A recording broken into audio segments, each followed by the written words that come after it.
Azadi Ka Amrut Mahotsav. Past, Present and Future of India. The theme of this year's Vichar Vedh. Srinivas Nayak Memorial Lecture. Speaker Padma Vibhushan Anil Kakodkar. Subject Indian Science 75 years and beyond. So, you are that Kakodkar. Are you happy? This was George W. Bush's reaction to Sri Anil Kakodkar when he was introduced to the visiting United States President in March of 2006. Sri Kakodkar, as an eminent Indian nuclear physicist, needs no introduction. For the few who may need it, he was the second longest serving chairman of the Atomic Energy Commission of India and second only to the founding chairman Sri Homi Bhabha. He was also the director of the Bhabha Atomic Research Centre, Trombay, from 1996 to 2000.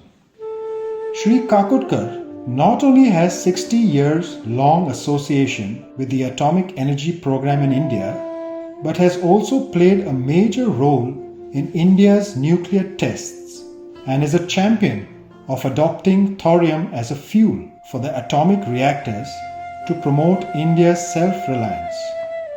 He has served as a member on many boards, commissions and other organizations such as the Board of Governors of IIT Bombay, the Central Board of the RBI, the International Nuclear Energy Academy and the Maharashtra Knowledge Corporation Limited. Amongst the plethora of awards he has received are the Padma Shri in 1998, Padma Bhushan in 1999 and the Padma Vibhushan in 2009. In 2010, he also received Goa State's highest civilian award, the Gomant Vibhushan Award. Sri Kakodkar's contributions to India's self-reliance in energy are just immeasurable. At the young age of 79, Sri Kakodkar continues energetically to inspire every new generation to further science for the betterment of India.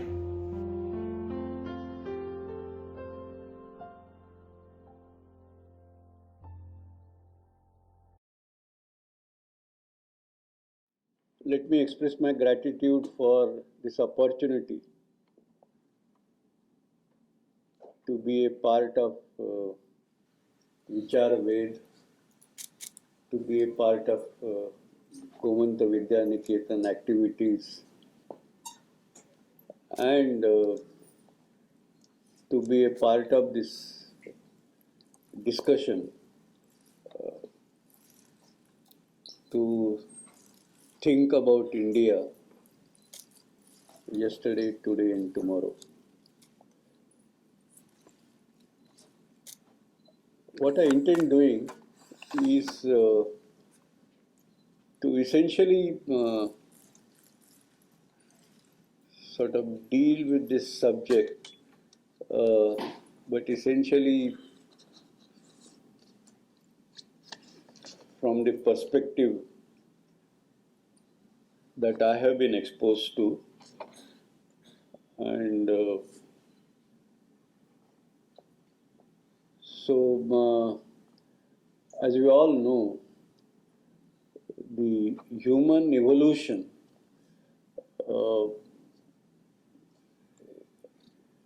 is, in the sense, science has played a very important role in human evolution.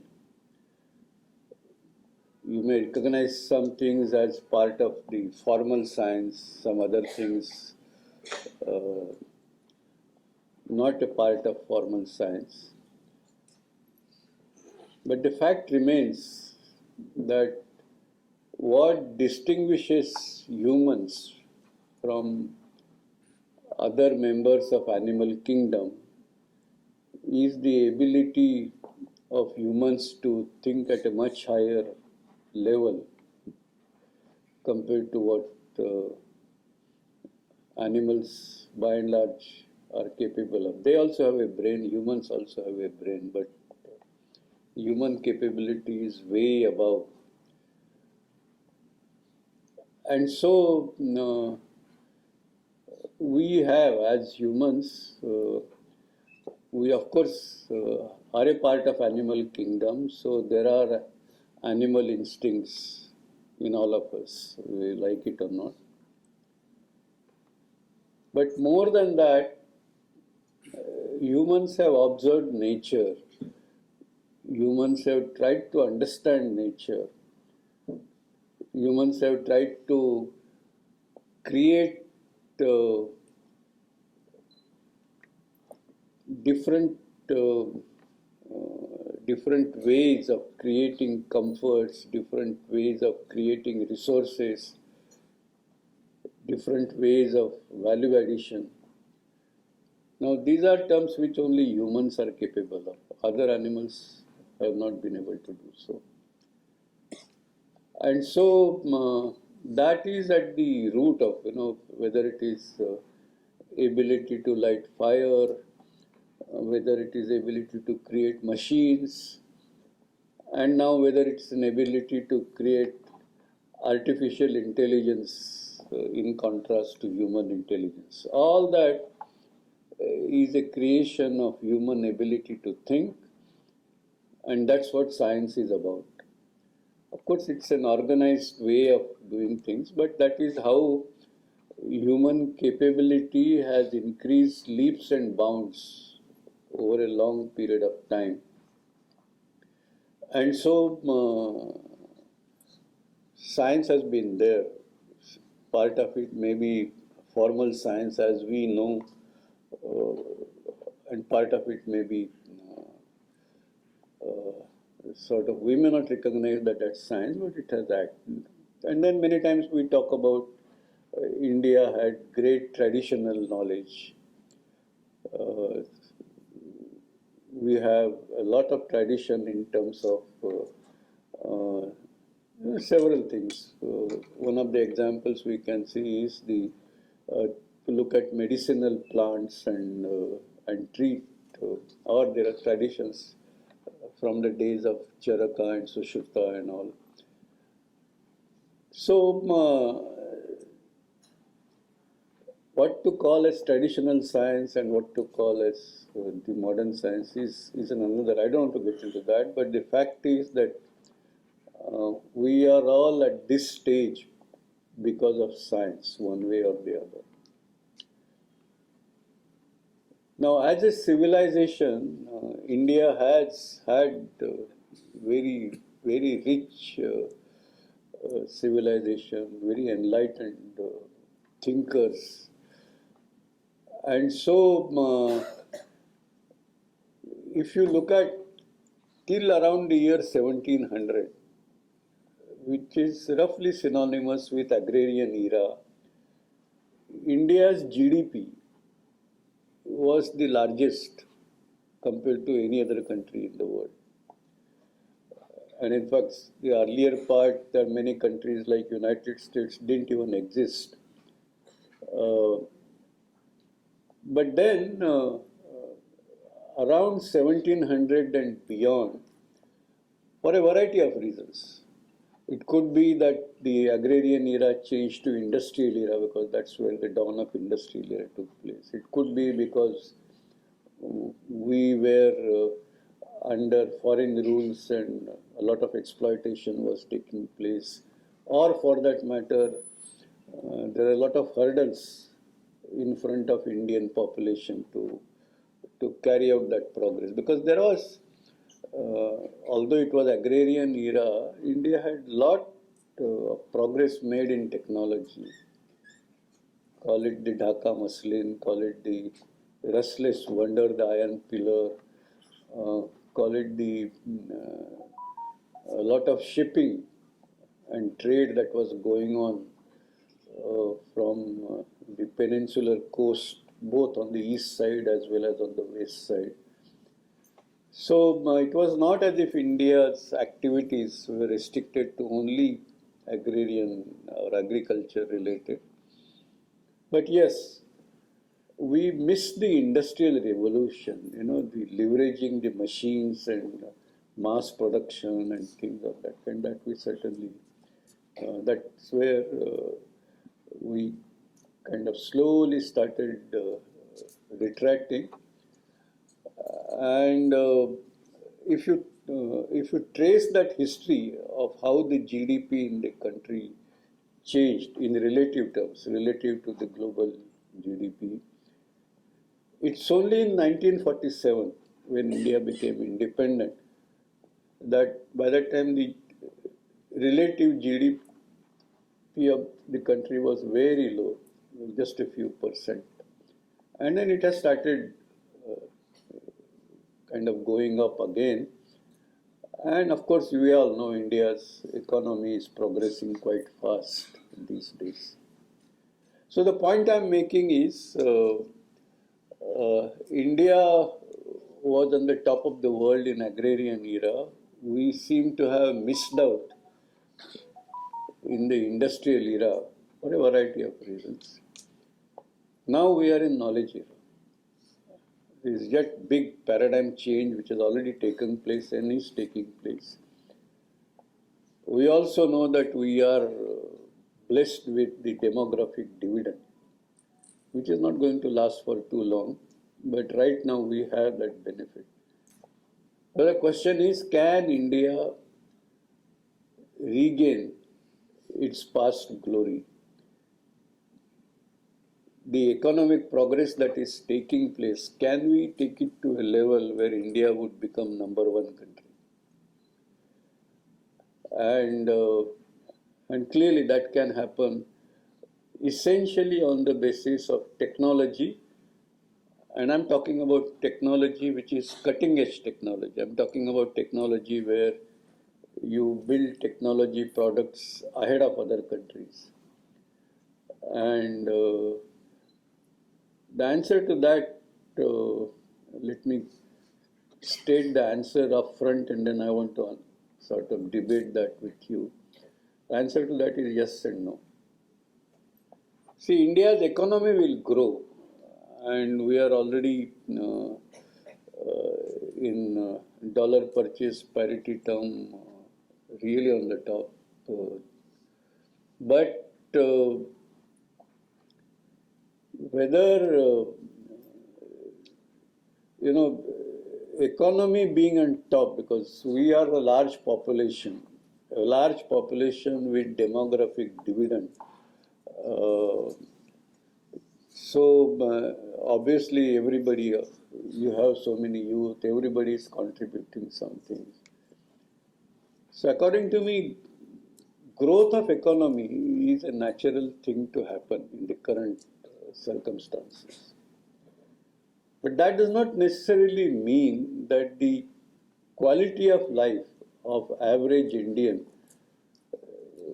is compared. Even if you become the top GDP in the world, that doesn't necessarily mean that the quality of life of average Indian would be comparable with the best in the world. And if you want quality of life of average Indian to be comparable with the best in the world, and that's what to me development would mean, one of the important parameters. You can describe development in many ways. Then I would say that we should really target per capita GDP or per capita income, some parameter like that, where we should be the best. And that would mean that our GDP has to go many times over the current leaders like United States or maybe China. And that's a tall order. And we need to certainly fulfill certain requirements to achieve that. And that is what I want to discuss with you. Now, obviously, as I said, this development evolution does take place because of the human intellect and the science that the societies have been pursuing.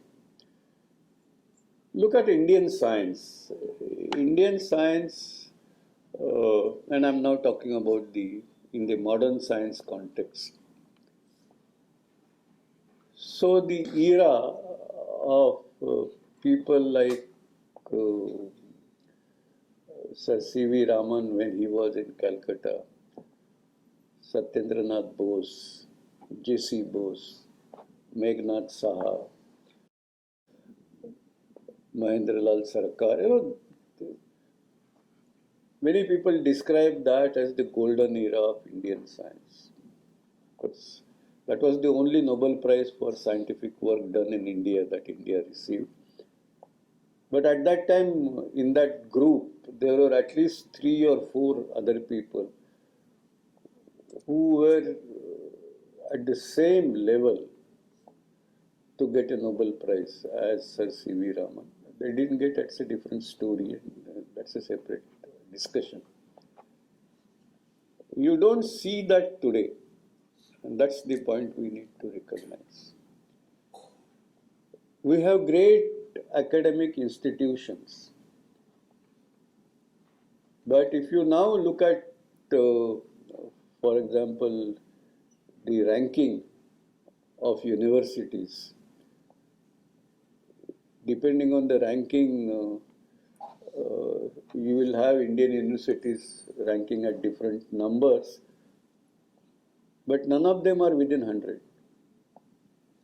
In fact, in some ranking, none of them are within even 200 or 300. So that's a matter of worry as to why, when the resources were so limited, India was under foreign rule, Indian science could do things at that level. Now we are not able to do that. And there are many reasons, and it's not my intention to sort of spend too much of time on that. But the fact remains that that was the era when, in fact, all of them, or most of the scientists who were at that class, they were actually very active participant in freedom movement, one way or the other. They had that passion. They were doing science to take India forward. It's a very important factor. And then, of course, later on, we all become materialistic. What's my salary? Do I get more salary compared to other? And so on and so forth. Now, let me talk a bit in contradiction of what I said already. Not that things are very bad. In the sense, if you look at the science, technology, innovation indicators, which the Department of Science and Technology puts out every year, and look at things like publications coming out of Indian laboratories, you would find that the growth in the scientific publications from India is perhaps the fastest. Last 10 years, if you take 10 years, 12 years, the growth of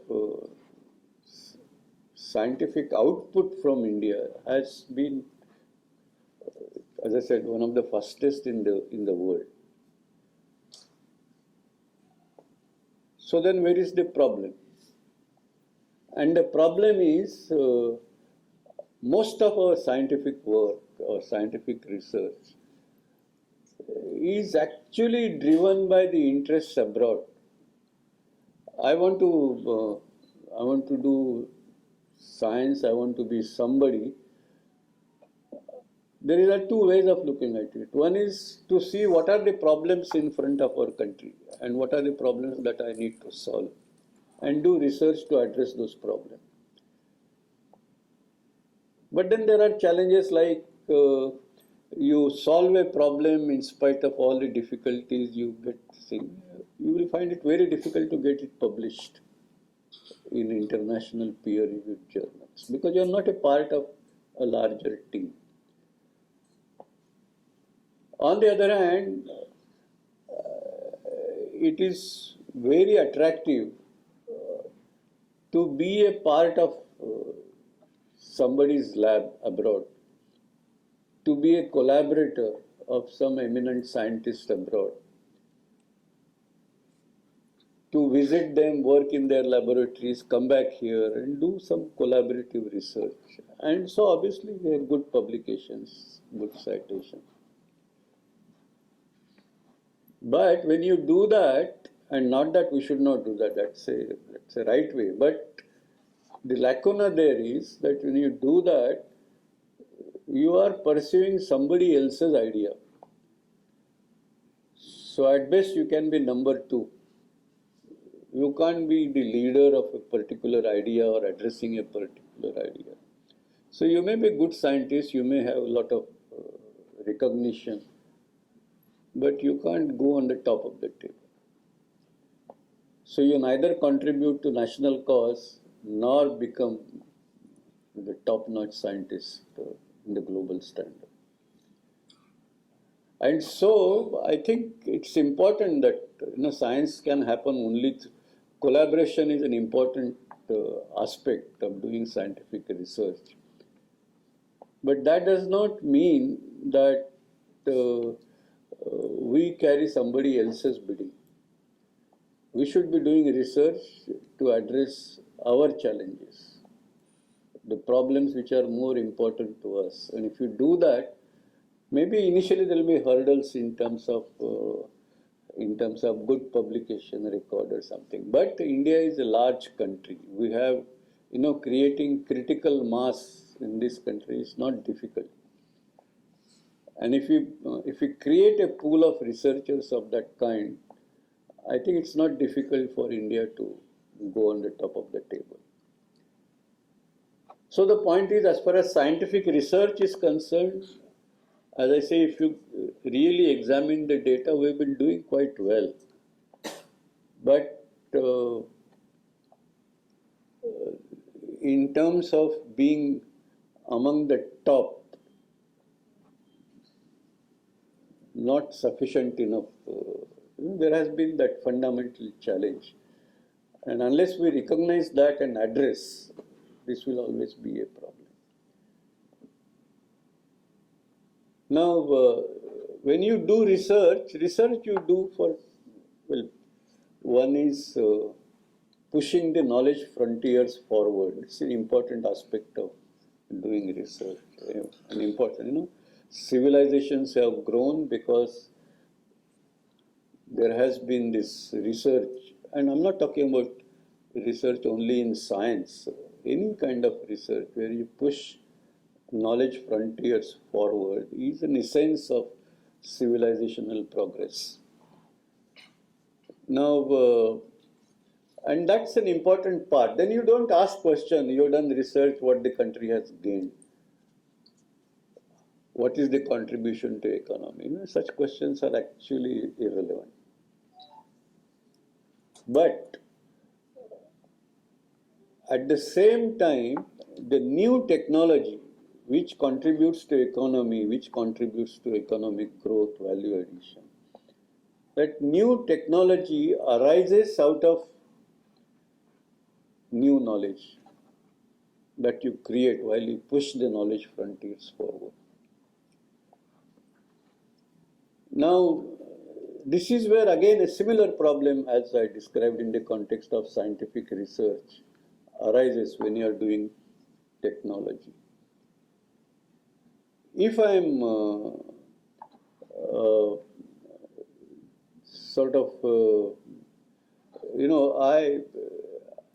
I have done some new research finding. Now, maybe it has no application today, maybe some of them have applications today.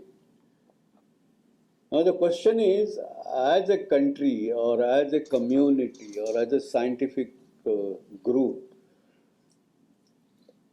I may say the aptitude of individuals may be different. I may say that I want to restrict myself to pure research, so I don't worry about technology. Somebody else will say, there are usually described, scientists of the kind of, say, Niels Bohr. So that's a, fundamental research that also has led to a lot of applications, but over a period of time, not immediate. That is not the driving force for doing research. Or the scientists like Edison, whose most of the research has been driven by application. Ultimately, solve some challenge which human beings require to be addressed in their day-to-day life. Incandescent lamps, for example. Now, the two are two different kinds of research. In between, you could also have science where research where there is a lot of new knowledge, but also a lot of benefit, human benefit. So people say that's the kind of research which Pasteur did, described as part. Now the point is that I may have aptitude of only doing pure research, or I may have aptitude of doing pure applied work. But if I say that I will focus on pure research, and if there is an important application that is possible, and that doesn't go forward because I am not interested, and nor anybody else picks it up, in the sense there is no hand-holding, there is no relay. It's possible that I pass it on to somebody, the baton goes to somebody, and you carry on. If you have that ecosystem, then depending on the individual aptitudes, there is a good chance that the scientific research will get translated into application. And when I'm talking about application, see, you can also think about application for which you can utilize existing research, existing knowledge, which is very important. But that doesn't give you the kind of leadership position in the community of, or committee of nations as if you have a new technology which is first time ever out of your research. And this is where I think nations have, the country like India is important. Now, today you look at which are the nations which are on the, which are considered most important, most powerful. You may say, does money makes nation powerful? Perhaps to some extent, yes. But there are countries which are very, very rich, Saudi Arabia, or even there are small nation states. If you look at their per capita income, it's huge. But they are nowhere to be counted in terms of their technological power.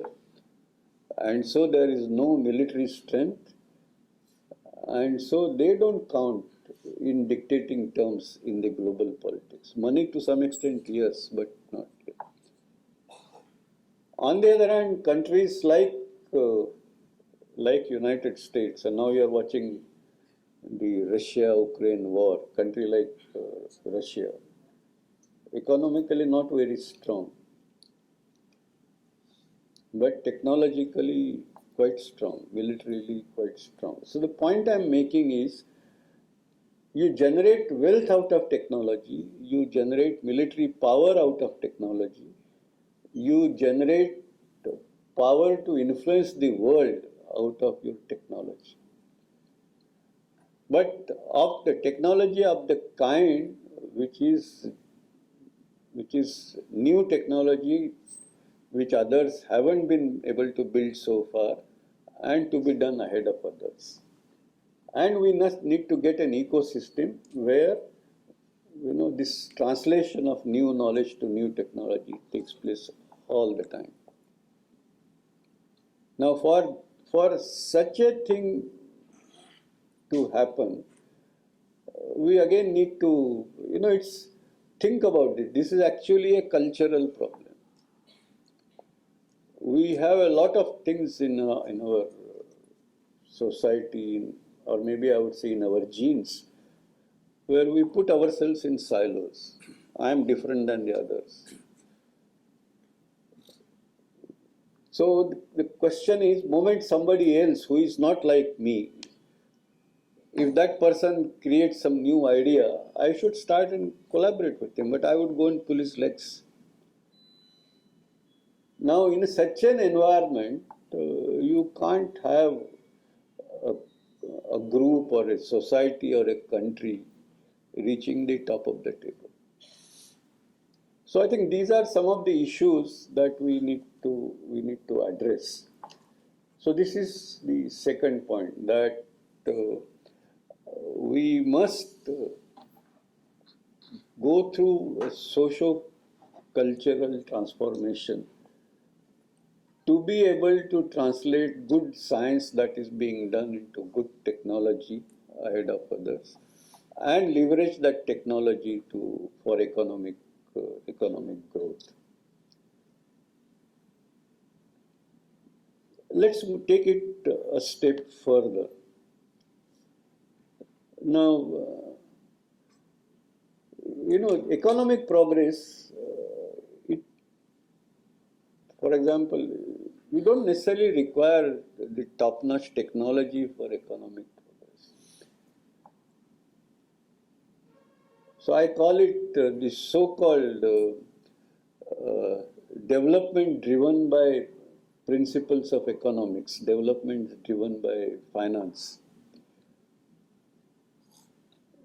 Now, I think it makes perfect sense that I look at what are all the resources I have and look at where I'll get better price for those resources, and simply do a barter deal or market those resources. And we've been doing that for time immemorial, whether it is agricultural products, whether it's natural resources or whatever. You don't really require too much of science and technique. Of course, you require some bit of rudimentary science, but something which is known for ages. And but there are conditions where certainly economy will grow. But it doesn't lead to improvement or strengthening the human capability, the society becoming, getting commanding position in the world, dominant position to sort of dictate them. It will be like, I describe that more as a transactional mindset, which will be always there. Transactional mindset is something you cannot avoid. But it doesn't take you very far. At the next level, I would say you can talk about development or progress driven by technology. So we have a lot of young people, they get trained, so they design new things, new projects, or you come to know about new procedures. You can become good professional, engineer, doctor, architect, what have you. And you contribute to the society. And this is at the next level compared to just dealing with kind of raw material export. Now, it still does not allow you to sort of turn the balance of trade in your favor in the context of the new products. New products meaning from raw material export to technology product, and from technology product to knowledge product. This is the transition which is taking place. It still doesn't allow you. But at home, you can certainly say whatever we are doing is state of art, world class, because we have group of potential. And that, I think, situation India has arrived. We have the best of doctors, we have the best of engineers. We can always claim many things which are on par with the world. But when you ask that, is that the first time you have done compared to anybody else in the world? Or whatever you have done may be best in the world or comparable with the best in the world, but others have already done it earlier. And you will find most of the things are of that latter kind. So there is progress, but not good enough.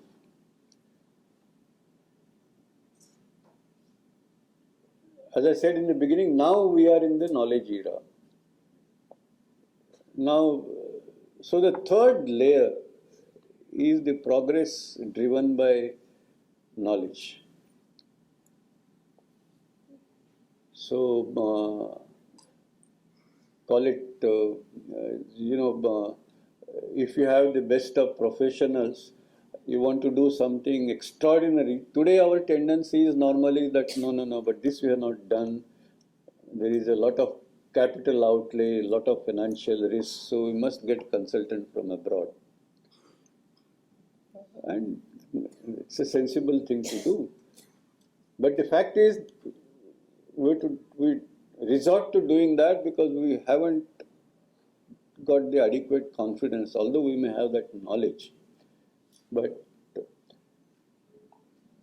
imagine a time when we achieve that condition, that all right, we do things on the basis of our own wisdom, our own knowledge, our own understanding. Maybe first time we'll fail, but second time we'll come get it right. And do something, as I said, differently compared to what others do. And that, if you get into that, then you can certainly create products which you can export. And I'll give you a simple example. So you take all high-tech products which are taking place within the country.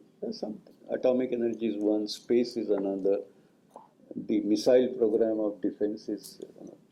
Now in these areas, India was forced to do this because nobody will share that technology with you.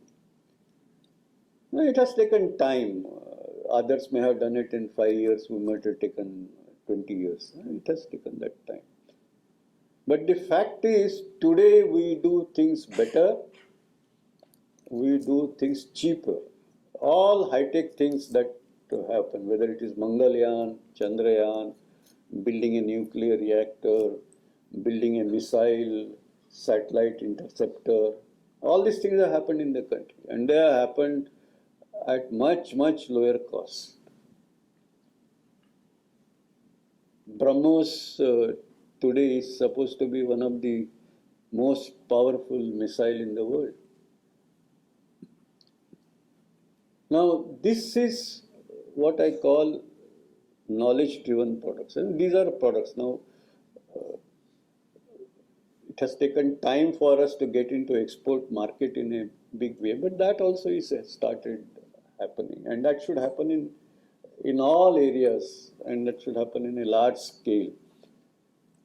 And that is where then you get that power. You become a powerful country in terms of earning capability, dominating trade. You become a powerful country in terms of military capability, and you become a powerful country to, I wouldn't say dictate, but at least shape the world as it emerges. So the so-called Vishwa Guru, if you want to dream India to be, then that is what we should take the science and technology to. And if you do that, surely this would happen. Now, I'm not putting a timetable that whether it will happen by 2047 when India will be 100 or a little later or a little earlier. That's a matter of how things are organized. But at least I want to propose that that should be our aim. Simply becoming the top economy in the world is in that context, a very low aim. It may appear very difficult at this moment, but it's actually, it won't make you or meet your ambition that you must have. That the quality of life of Indians, average Indian, should be comparable with the best in the world. If you put this simple objective as your development objective, I think everything else follows, according to me. But that requires that kind of mission, that requires that kind of mindset, both in terms of people who do new technologies, but also in terms of people who leverage that technology for the larger economic good for themselves and also for the country.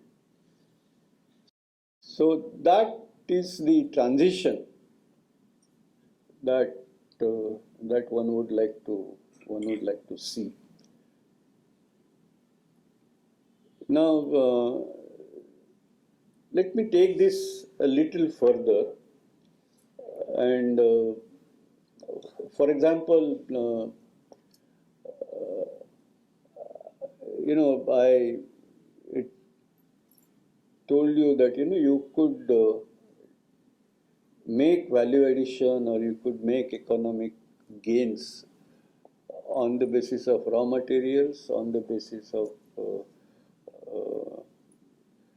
your own the sort of what I call procedural knowledge, in the sense I have studied a subject, I have become expert in that subject. I have come up to the point where I know all the SOPs, standard operating procedures, to kind of deliver on that, whether it's a service or a product or whatever. And as I said earlier, and so you do things at the world class. At the third layer is this question about be consistent with the way things are evolving. We're talking about the new technologies, artificial intelligence, machine learning is something that everybody talks. All universities, all colleges are announcing courses, and all young people want to learn, which is an important thing. Same thing is true about, for example, there could be, cognition is becoming a big branch of science. And tomorrow you would have big technologies arising out of cognitive sciences. Or for that matter, the genetics is another area where it would unfold into large-scale technologies. Now, if you now look at, we are making progress in science, we are making progress in technology. But if you look at these top-notch areas, which many people describe as R&D intensive industry. See, earlier you had technologies and you get technology from somewhere and make product and put it in the market. After some years you find that something more competitive has come in the market, so you go and get another technology and you carry on. And as I told you, that does not give you the leadership position. So now you say, okay, I will have in-house R&D because that will make sure that I remain competitive, my business remains competitive. And if I do R&D at the cutting edge, globally competitive R&D, then I'll make sure that the technologies, new or old, or that I'm practicing will remain at the best level possible, and my business will remain competitive. Now we are moving to an era where for doing this you need, of course you need research, you need to develop products, but you also require a support system which requires very, very large investment. Take the case of semiconductors.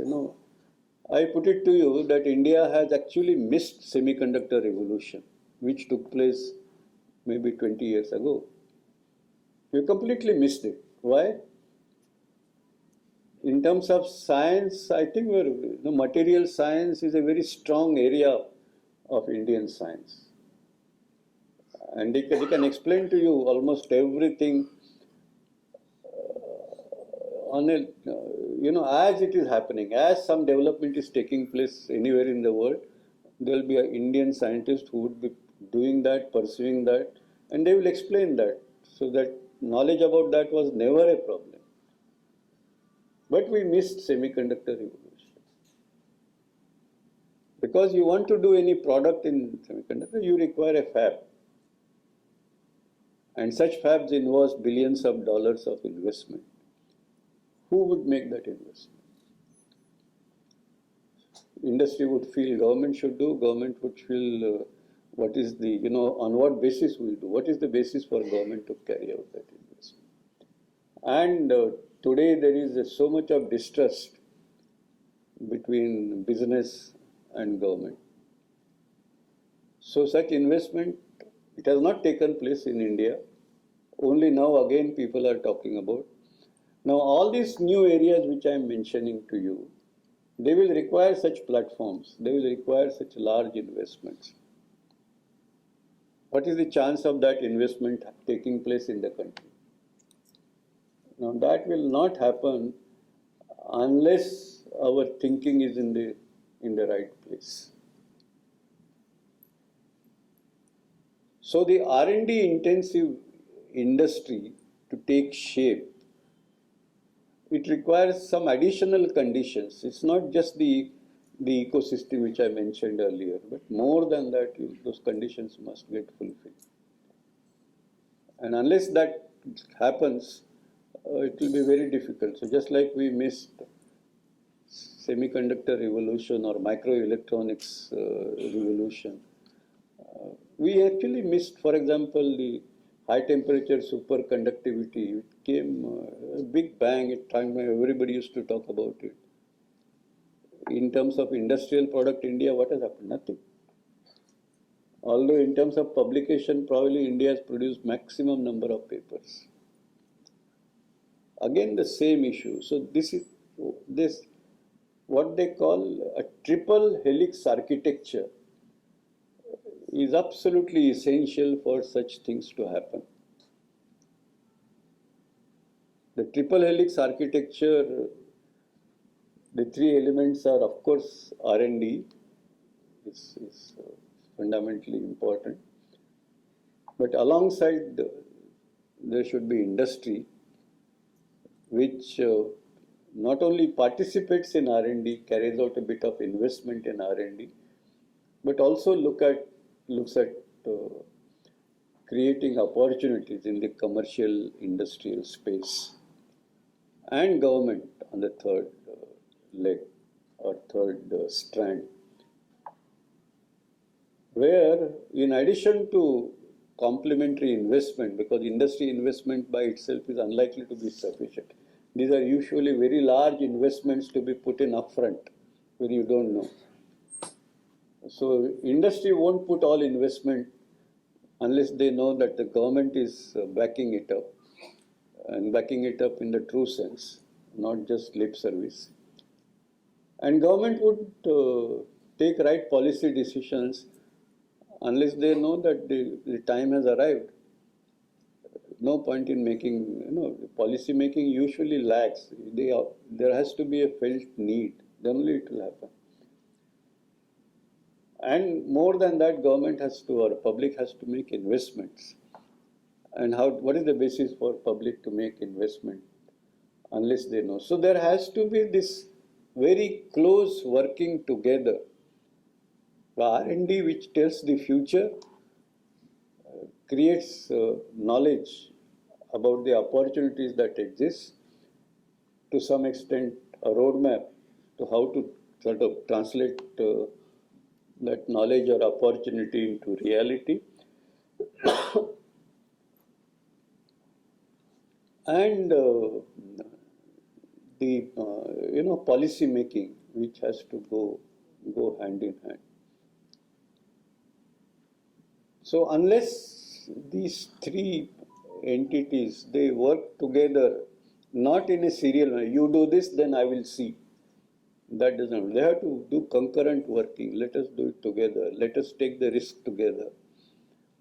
So we need to create that kind of thing to make such things happen. And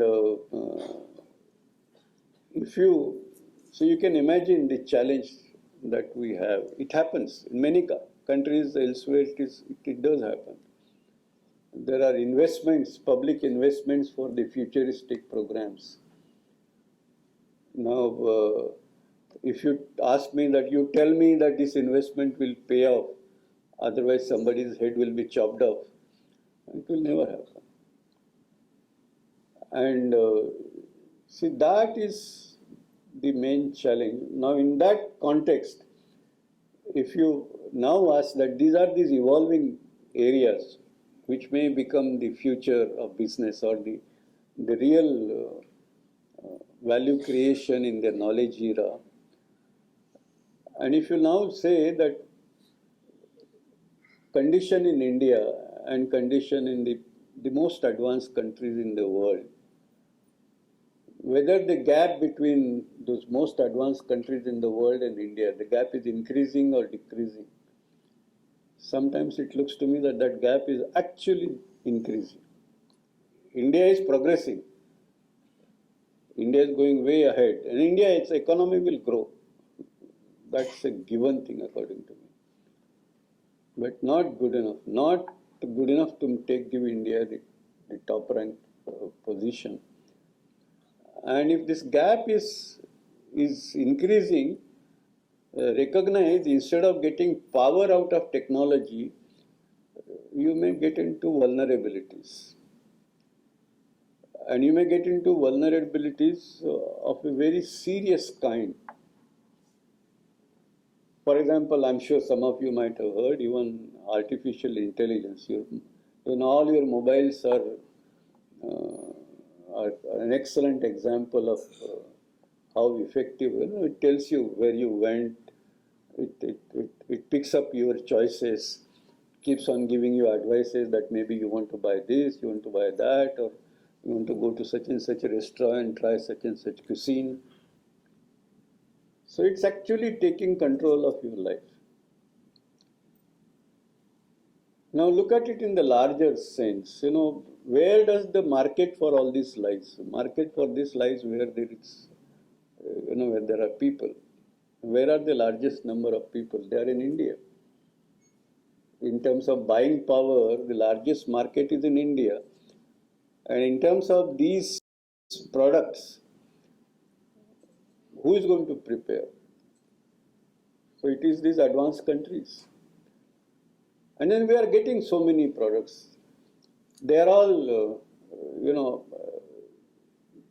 as an example, if you take artificial intelligence, they all have to be trained. So that requires a database. And one of the reasons why all these companies descend on India is because in terms of such data, India is the largest custodian of such data.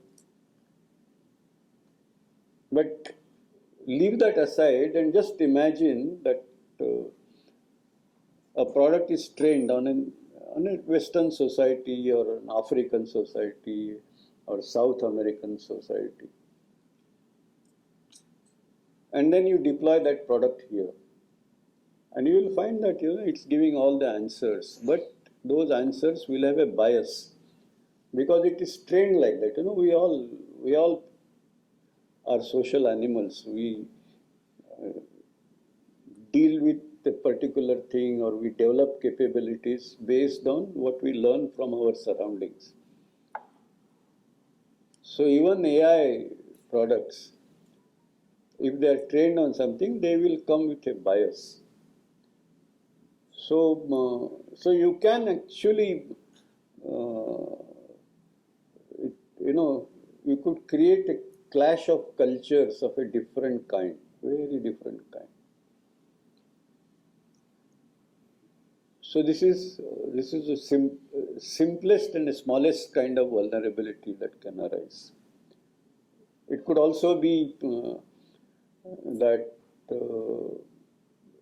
I can decapacitate. I may have a lot of fighter planes and missiles and things like that. But if I have proper technology, I can decapacitate that. You may have things, they will just be there sitting ducks. So one has to be very, very conscious about being in the race, being in the forefront, and to ensure that we don't become vulnerable. In the days of East India Company, it was very easy for them to kind of gain control of a large country like India, just like that. That also, if you think of it, because they obviously came with better technology and, of course, manipulated human beings. So, if you have technology differential and greater ability to manipulate human beings, you can overpower. Why do you require large armies and things like that? So, it is, it's not just the question of being on the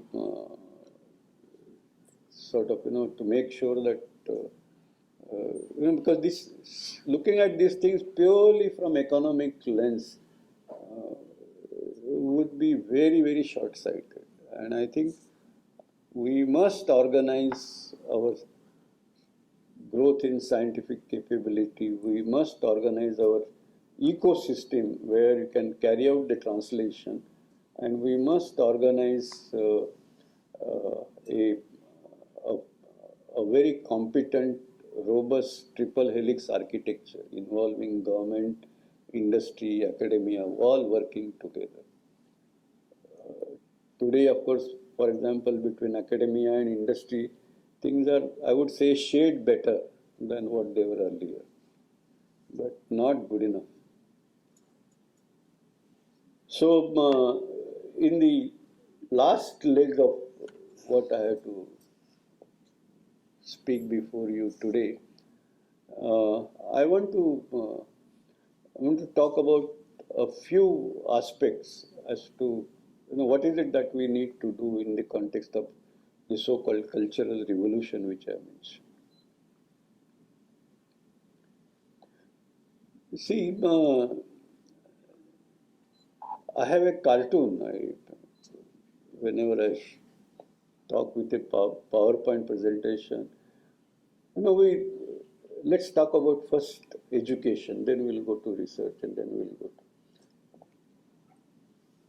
Now, we have identified curriculum, we expect some outcomes, and then there are rules and centrally controlled that by the end of first year you must know this, and second year you must know that, and then there is evaluation, and that evaluation has to be same for everybody, because you have to be fair to everybody.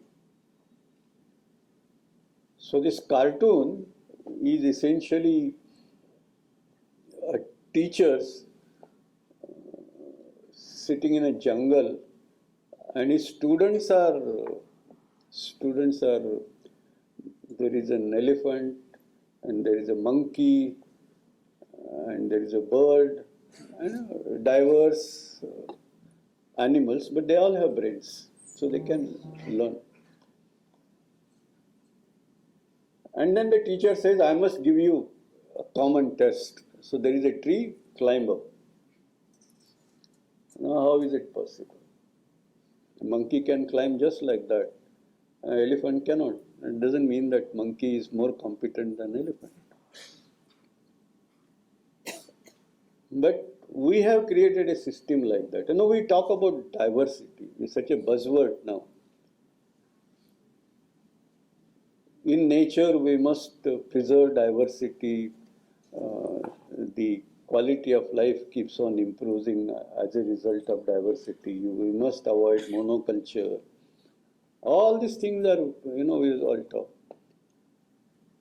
Why can't we recognize that between human beings, no two individuals are alike? There is a difference. So this new education policy, which gives emphasis on allowing students to learn at their own pace and creating student-centric education system, I think is extremely important. The question is whether the traditional people, first of all, traditional people both in the governance and policy making, and then actually at the implementation level, will that spirit embedded in the new education policy, will it get implemented? That is the real question. Otherwise, there are different students, and there are enough examples in history where students have different capabilities, and you allow them to flourish with respect to those capabilities. And in some cases they are weak or slow, certainly you must make some remedial action, but that doesn't mean that you kind of hold somebody back. So this is one part of the recognized diversity and allow learner-centric education. There is a second thing at the research level. For example, let's say nowadays we talk about trains and Vande Bharat and then the bullet train, and then there is a magnetic levitated train, maglev. So these are all potential possibilities in terms of transportation sector. Or for that matter, you could have a car which can run on the road but which can also fly, flying cars. And you must have seen on internet, several people have done some prototypes. Now the question is, I have a lab, let's say lab dedicated to transportation, say let's say railway transportation. And the technology keeps on improving. So my lab also, I keep on improving. And slowly I can increase the speed, I can reach bullet train. In the same kind of lab, can I evolve a maglev? And my answer is the chance is very little. Because they are used to a set of disciplines where the evolution of maglev doesn't feature. And forget about a flying car. On the other hand, if let's say I have a lab which is, let's say, dedicated to open-ended basic research in the area of electromagnetics. So they are pursuing electromagnetics. Electromagnetics is a huge subject. Maybe there will be somebody who could visualize how to make the most powerful magnet. Maybe somebody would visualize how to stabilize a magnetic field or how to make sure that I have my flux lines right. Solve all the electromagnetic equations. And the chance of a maglev emerging from there is actually higher than a traditional transportation development lab. Because we are talking about the so-called inflection point. So this is, can this happen in our country? Our research labs, they will say, no, we are all pure researchers. ये सब technology का काम है. And a technology lab will say, this is something we have never done. So what do we need to do? I think we need to alter the value system in our labs. Align the value system in terms of, that goes in recognition of individuals' contribution. Align that with the institutional objectives. And not standard thing that if I publish 10 papers, I am better than somebody who has published 8 papers. That's what is happening now. Or I have been teaching for 10 years, so I'm better than somebody who's been teaching for 5 years. Because we say that's an equitable way, democratic way. And in this way, you can never achieve these objectives. So I think we need to correct that, that value system. Finally, in the industry translation, and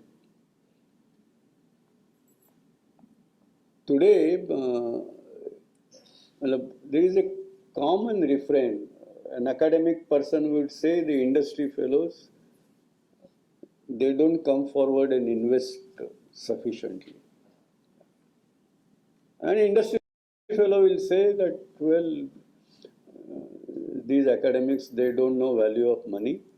And if I invest money, I don't know whether I'll produce return.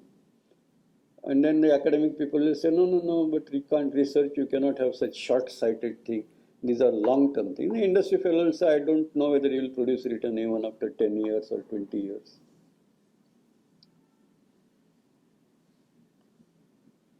Now, the question is, how do you make these different minds come together, meet, and develop mutual confidence, mutual respect?